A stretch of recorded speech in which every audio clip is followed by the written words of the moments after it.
Matt Panto here for GoLeopards.com as we get set for the 2013 football season, and we sit down with two-thirds of our team on the Lafayette Sports Network. Our analyst Mike Joseph, a play-by-play guy for Gary Laubach. And guys, we talked on Patriot League Media Day about this upcoming 2013 season. The progression from then until now. You've been out to a couple practices. What have you liked out of practices so far? Well, I think I've just enjoyed watching, like you said before, the camaraderie and the way the kids are having a good time. And I see a smile on Coach Devani's face. I see Mickey Fine with some upbeat practices. I see John Luce enthused. And it starts from the top right there. But you know what? You got to, at one point in time, turn it over to the kids. And I think they had a great group of kids to turn it over to.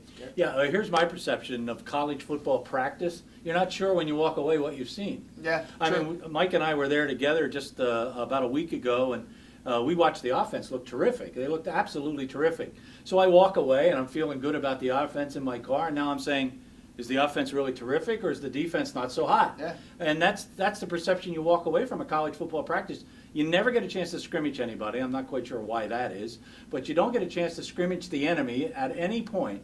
And so you're really not quite sure. One thing I'm sure of, though, if the offense plays like they did last Thursday, it's going to be an exciting year and fun to watch. Well, I watched the defense yesterday, and the defense looked great. So let's. Well, there feel you good go. about That's both sides. all right. I feel better already. When you looked at this team, what left you feeling good? What left you feel optimistic? What did you learn from attending those practices? Well, I just learned that there's talent out on the field, and watching Zach Swisek throw the football and the small amount of reps that Ross Sherman got tells me they're going to put him in a glass case for a little while. But he is explosive, and we've watched him now for 3 years. We've watched him run around people. We watched him run through people. Now this year he's doing both. When he gets through the line, and I think Brad Borman said it in media day, is that these 1 yard gains are now 5 yard gains. Well, he can turn a 5 yard into a 75. And then if you add Mark Ross, I mean, offensively, I'm really impressed with that. And just to watch the talent on the field, and then you add in the scholarship freshmen, Yes. you got a whole good group of kids. And I spent some time talking to Brad Borman, one of the captains.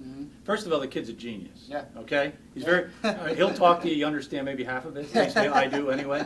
But I get a sense that if he is on that line of scrimmage, and it's his responsibility to let everybody know what they're supposed to do, they're going to know what they're supposed to do. And to me, the offensive line has really, really looked good.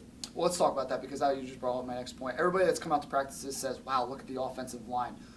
Obviously experience, such a big deal. What do you guys like about the offensive line right now? Well, I like the way they're gelling. I like the fact that they've had the same coach being there with them and had the same offensive coordinator. Sometimes you see a quarterback have 3-4 different coordinators in 3 years. I mean, that's a lot. But they've had the same people teaching the same principles and techniques. And I think you can see the progression of Brad. I think Brad, his freshman year, he had to play. And then the sophomore year, and he took a lot of heat from those coaches behind him. But now the relaxation, the ability to make those calls up front and really get off the ball when you're supposed to, be able to change cadence and change plays and maybe call 2 plays in the huddle. Last year you might not have done that. You come to the line of scrimmage, you call a running play, you change it into a passing play. Now you get the protection right, you get the running backs in the right spot. So those are all important things you can't do with kids that are inexperienced that you can do, I think, with this group.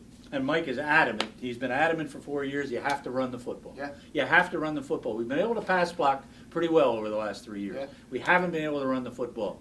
We go to practice, we saw them running the football. Ross Sherman is an integral part of that, but the offensive line was moving people, and boy, you give him a small hole, he'll get through it. Mike, you've gone through these preseason camps. In these next week and a half maybe, what do you want to see? What is the message that these coaches are sending before and leading into Sacred Heart? Well, I think one of them is perfection.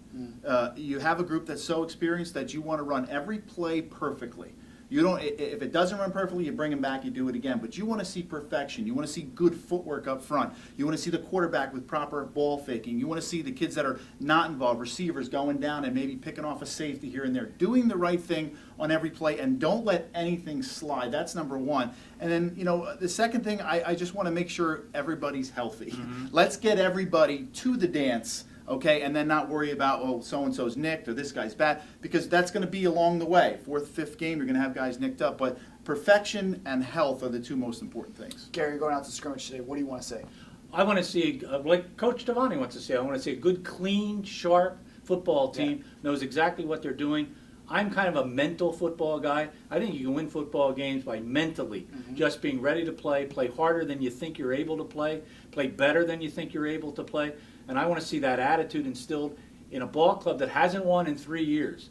And they've got to get a good win over Sacred Heart to start the season and then build on that, the mentality that we are a good, confident football team. That's a terrific point because the mental part of it, Lafayette streaked last year. 3 wins, 2 Yes. losses, Yes. 3 wins.